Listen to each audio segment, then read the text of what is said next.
Troy's number 1, Thomas Dowd, and number 10, Gerald Bellamy, here with you. Just quickly, as a courtesy to your fellow media members and team participants, please silence your cell phones. If you have a question, please raise your hand and provide your name and media affiliation each time you ask a question during today's press conferences. And if you're joining on Zoom, please use the raise hand function for all questions. We'll address all questions here in the room first and get to Zoom if time allows. And then lastly, once again, please no recording on your cell phones or cameras. And with that, we will open it up with Troy's Thomas Dowd and Gerald Bellamy. Right here. Steve Sipple from Husker Online. What would it mean in your guys' words for Troy to get its first ever NCAA tournament win? What's it mean to you guys? Yeah, I mean, that would mean a ton to us. The fans and the support we have in Troy is surreal, to be honest. Like the relationships we have with those people, like not only what it would mean to us, but what it would mean to them. And we're also both kids from Alabama.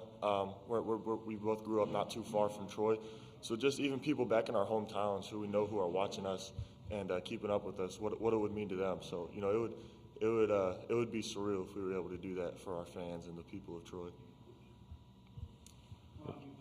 I'm just going to piggyback off what Thomas said. I just say, really, just making our families proud, making the city of Troy proud, first getting our first win, Troy's first win in, the NCAA tournament. I feel like that'll be surreal for, the coaching staff, the team.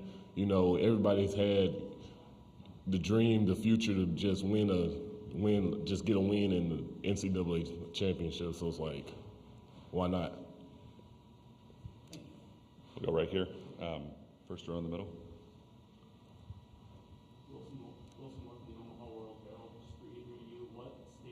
About Nebraska in your prep, and what do you see as the keys for tomorrow? Yeah, I mean, they're obviously the 4 seed for a reason. They're a great team. They started the season 20-0. So we're definitely not taking them lightly. They move the ball great on offense, great shooters, but if you overextend, they're going to kill you on the inside. So I think just they're a really good team, but at the same time, I think when we play our brand of basketball, when we play it at a high level, we're a really good team too. So we're definitely respecting them in that sense, and also on defense, they play. It's kind of similar to how we play on defense, like our principles. But it's a little different. But they still play a swarming. Really try to pressure you on defense and just try to make you make mistakes and whatnot. So we're definitely respecting them and the fact that they are a really good team. Like I said, they're the 4 seed for a reason. But we're not going to shy away. We're not going to be scared. We're confident in our abilities as well. I really just say the same thing, honestly. They were, I think, number 7th defensively. So, I mean, we just can't take them lightly. They try to speed us up. They try to play their brand of basketball, try to get us to match up off of them and, try to get us to do things that we're not used to doing. But if we just stay to our principles, stay connected how we have since we started the season, then I'm pretty sure we'll be able to get anything that comes at us. Any other questions for our student athletes here? All right. I think we're good. All right. Thank you, guys. Appreciate y'all.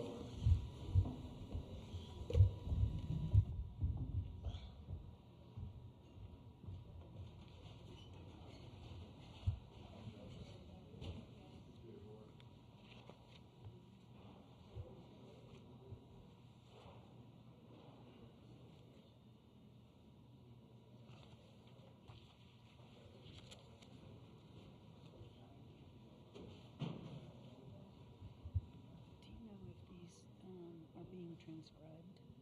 They are.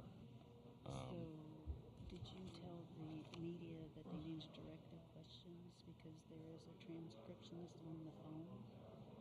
Or do you know that is? So if they, we need to change these out. Oh, yes. So if they say to any of the players, you may want to say, hey, Thomas, do you want to answer that first? Okay, yeah. You see what I'm saying? Sure. If case. I don't know. Yeah, I think so because ASAP's on the call. So Okay.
quickly, ladies and gentlemen, just a couple more announcements. Hammond Communications is here. They will post a recording of all press conferences in the NCAA Digital Media Hub. That's at ncaa.veritone.com. And also, transcripts are being provided by ASAP. They'll be posted shortly after each presser. If you would, when you're asking your questions with our student athletes, if you would mind directing them individually to each student athlete, just so that helps ASAP a little bit with the transcriptions. We would appreciate it. Thank you.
All right, ladies and gentlemen, we have Troy head coach Scott Cross with us.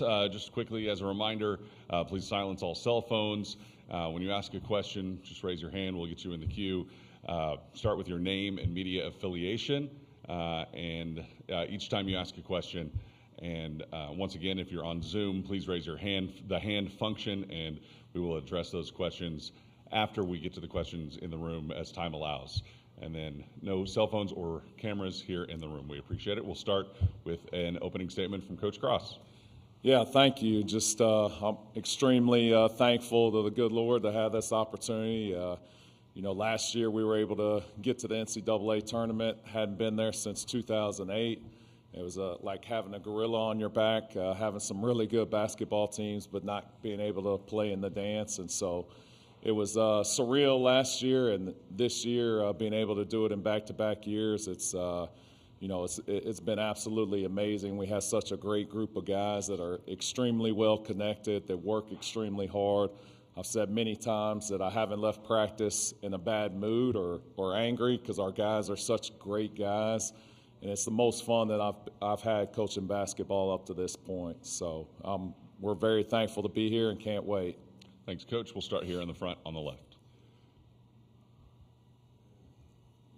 Barry McKnight, Troy Sports Media Network. Coach, I want to ask you this because I think it may also apply to Coach Hoiberg.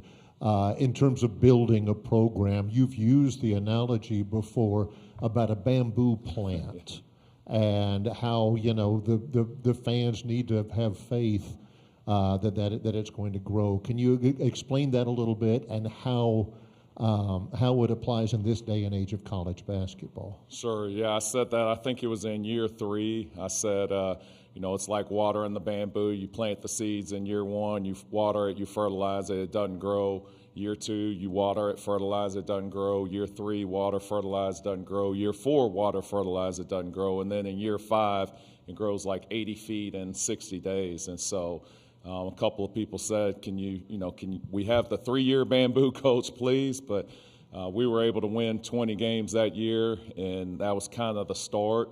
We have been very, very fortunate and blessed. I mean, if we're fortunate enough to win this game, then yeah, there's the 60 feet, or the 80 feet in 60 days. It's a tall task. We're not going to have to play our best basketball. They're one of the best basketball teams I've seen. I mean, the more I watch them, the more I see the reason why they've had success. I mean, defensively, you would look at them and you would say, oh, they're not going to be that great defensively. They're not that athletic, not that tall. But then you watch the way they rotate.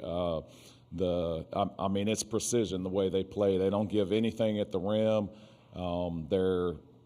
They close out to the three-point shooters. They make it very, very difficult. So as good as they are, like shooting the basketball, moving the basketball, I think the bigger challenge is just finding opportunities and ways to score. So our guys are capable. I think we're very similar in our styles. So it should make for a great basketball game. We're going to have to hit shots. I think that's what it's going to come down to. Right here in the front. Yeah, Scott, Barry Trammell with the Tulsa World. How do you feel like in general here in 2026, the mid-level conferences are being treated by the committee? I haven't done the research, but it looks like it's getting harder and harder for a league like the Sun Belt or the Conference USA or the American, whoever, to be a multi-bid league. Yeah, I think in the Sun Belt, the only way that's ever going to happen is if somebody does like Miami of Ohio and wins every single game. You would have to schedule really, really good in non-conference in order to do that. But in the Sun Belt, I don't see a team going undefeated in conference because we're all too evenly matched, very, very similar.